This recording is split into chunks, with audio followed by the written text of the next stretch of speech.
So it's a subtle shift. Yeah. And some of the research shows that if you spend 1 hour thinking about one particular positive thing, that you actually double the number of synapses and connections in your brain around that particular thought. So you can rewire your brain with some intention around this. Wow.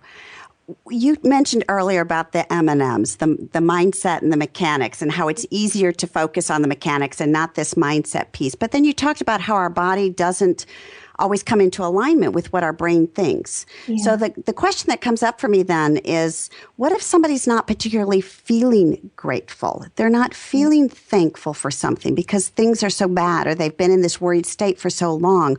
How do they get their mind and their body to cooperate in this exercise of gratitude? So let's frame this. This is the Professional Christian Coaching Institute. So let's frame this in the context of Christian concepts. So we know that the Holy Spirit lives within us. We know that we have Christ in us, the hope of glory. And so if our brain and body is saying, this is, I'm in a tough spot, this is really hard, whatever it is, I don't have a job, or I might be risking losing my job, or I can't get my team to do whatever I need them to do, whatever those circumstances are, I'm worried about making the house payment, you name it.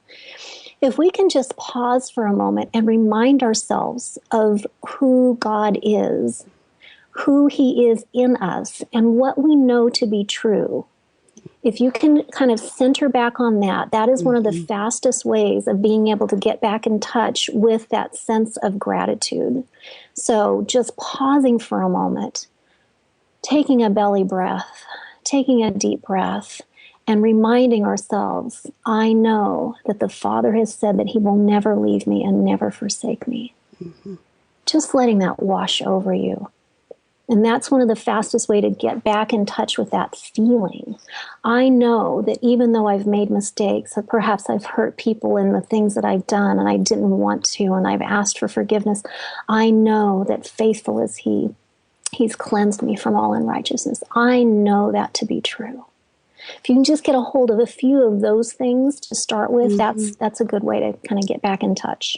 Well, you said such an important word there when you said the word truth, because, we know that the enemy, Satan, is a liar and the father of lies, and that's what he's always about. And I like to introduce that topic with that question sometimes to my clients. In this situation, what do you know to be true?